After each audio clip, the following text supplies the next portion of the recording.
There's no doubt cell phones emit low-level radiation. The question is, could they cause cancer? For decades, Health Canada has said there is no concrete proof, no reason for concern. But now, a small step in that direction, particularly for kids.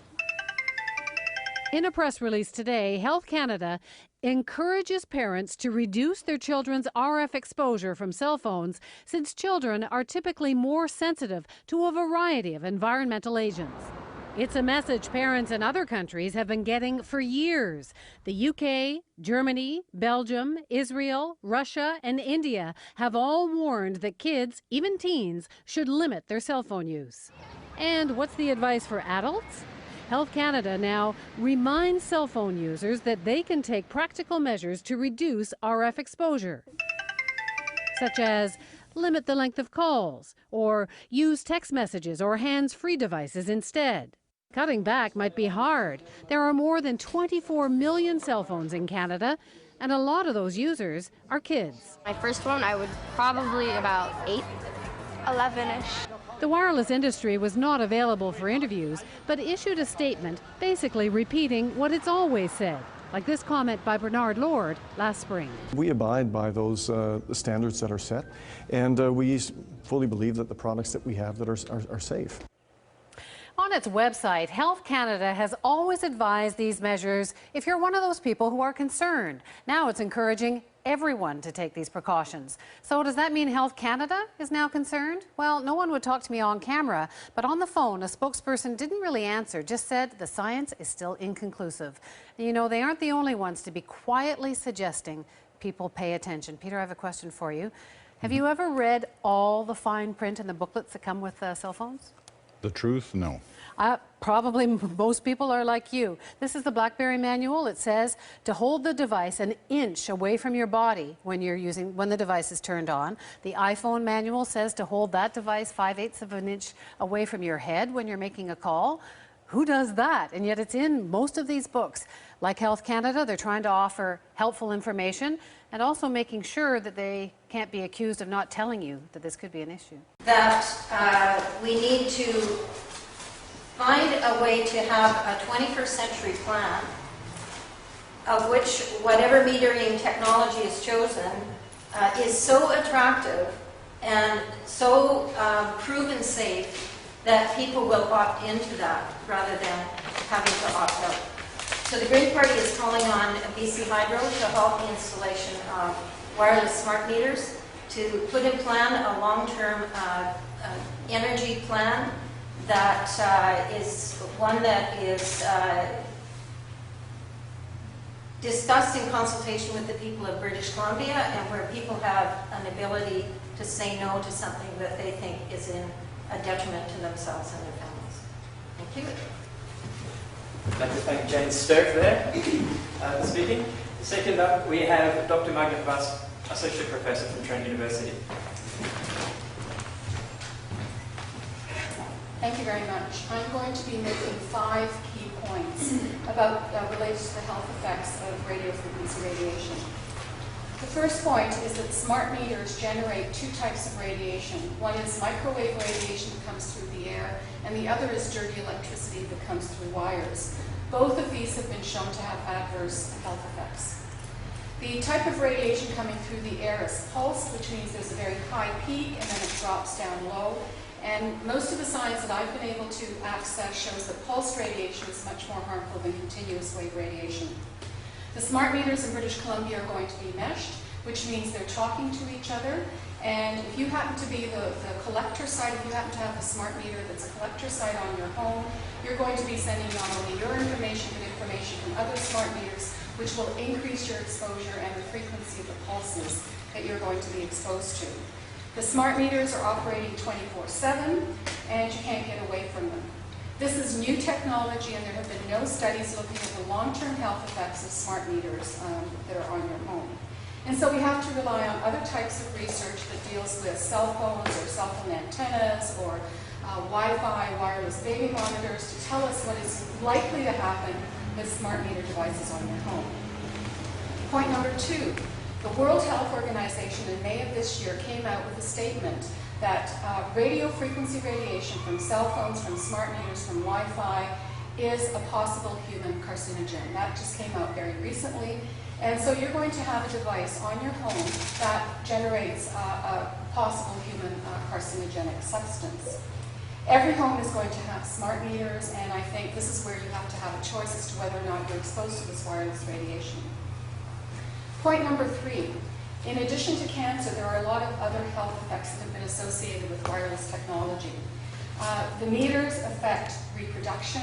It's been shown that sperm are affected by this radiation, which could have long-term effects on reproduction. We have no idea how the human egg cell is affected, but if it is affected, then we're talking about the potential for generations of a response. We have evidence that it affects the heart. Individuals who are electrically sensitive have heart palpitations when they're exposed to this radiation, and this can be quite serious if you also have underlying heart disease. We have evidence that there's a growing number of individuals who are experiencing electrical hypersensitivity.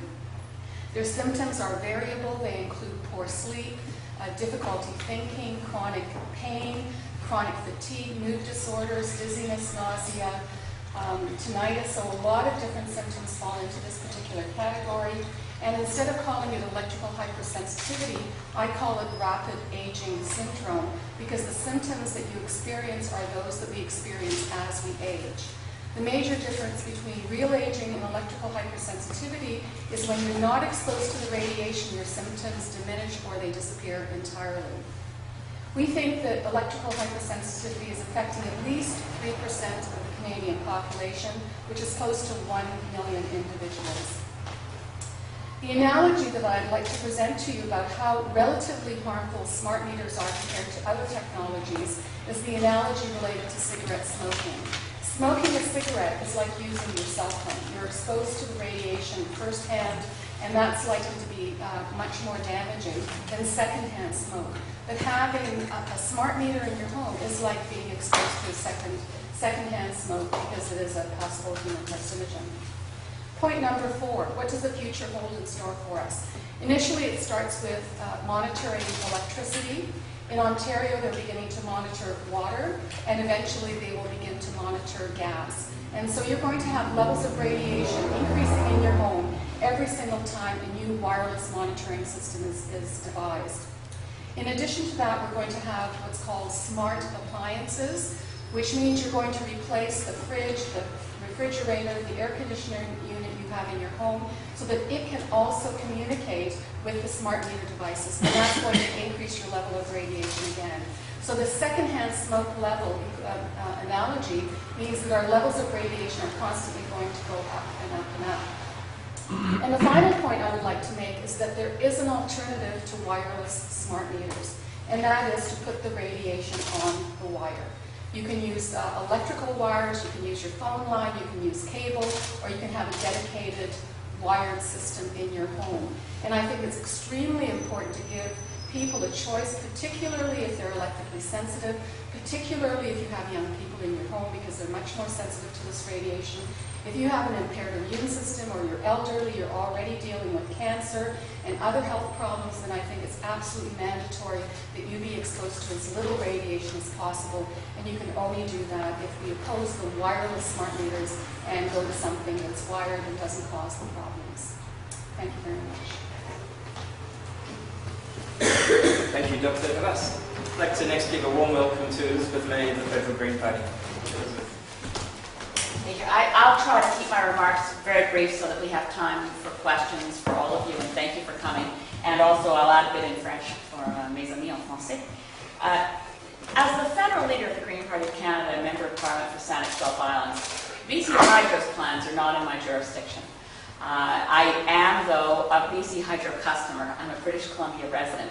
And I'm very grateful to Jane Stark, leader of the Green Party of British Columbia, for the political courage to say that this is an issue, and those people who may be fighting a fairly lonely battle to tell BC Hydro that they don't want a wireless smart meter on their home, that they have an ally in the sensible policies of the Green Party of British Columbia. There's no question that the evidence around electromagnetic frequency, it remains controversial. The International Agency for Research on Cancer is a branch of the World Health Organization, as Dr. Havas has just said, has upgraded their concern to say this is a class 2B carcinogen, which means that they're looking at the evidence more seriously. But when you look at the kind of mounting evidence, and this is where epidemiology around new technologies is always slower to react, there's a lag time.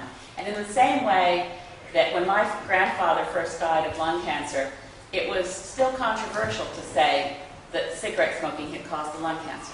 And in the same way that when I was fighting Agent Orange, Health Canada made it very clear that there was absolutely nothing wrong with Agent Orange, and the people in my community were being silly in thinking that we should oppose it. It takes a while sometimes for the evidence to pile up. But the epidemiological work around cell phone use has been around for some time. Leading epidemiologists from Sweden, particularly Dr. Hardell and Dr. Eriksson, said many years ago that they were seeing a link between cell phone use and brain cancer. It was subsequent to that that I read in The Lancet that the British Medical Journal was saying, look, the evidence is not yet so clear that we should say that cell phones should be banned. But as a matter of precaution, we do say, and this was an editorial in The Lancet more than a decade ago, that children and adolescents should not be using cell phones. So for those who say that there is no health evidence whatsoever about electromagnetic frequency, they're simply indulging in either wishful thinking or willful blindness. There is evidence. It falls short of the level of being so conclusive that you would take immediate action to ban this technology.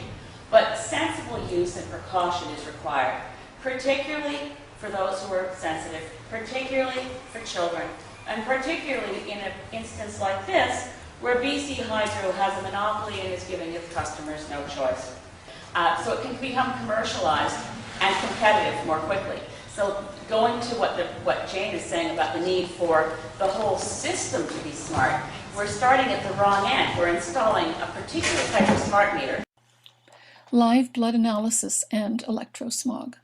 We can learn much by looking at our blood under a microscope.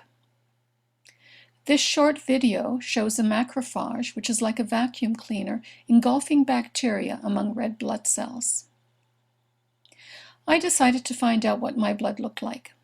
I pricked my finger, placed a drop of blood on a slide, and looked at it under the microscope. This is what I saw. The cells are round, some are separate, and a few are sticking together. Overall, fairly healthy looking blood.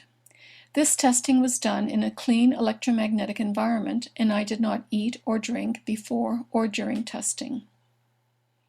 I then worked on a computer for 70 minutes and looked at my blood again. This time, the cells are sticking together like stacked coins. This is called rouleau formation. Later that day, I used a cordless phone for 10 minutes and looked at my blood again. And this is what I saw. Very unhealthy looking blood. There are virtually no single cells. Most of the cells are now in rouleau formation. A doctor told me this is what she sees with cancer patients. What I learned is that my blood goes into rouleau formation when I use a computer or a mobile phone. This type of clumping interferes with the release of oxygen and the removal of waste products like carbon dioxide. The capillaries are so narrow that red cells must squeeze through in single file, showing the importance of their elasticity. What are the consequences of rouleau formation? Poor circulation resulting in lower oxygen transport to cells and reduced waste removal. What are the symptoms someone may experience? Headaches and fatigue, difficulty concentrating, numbness, tingling, and cold extremities, and possibly heart and blood pressure problems, including risk of stroke. What is the significance of this? Live blood analysis may be a good diagnostic for electrohypersensitivity. For more information,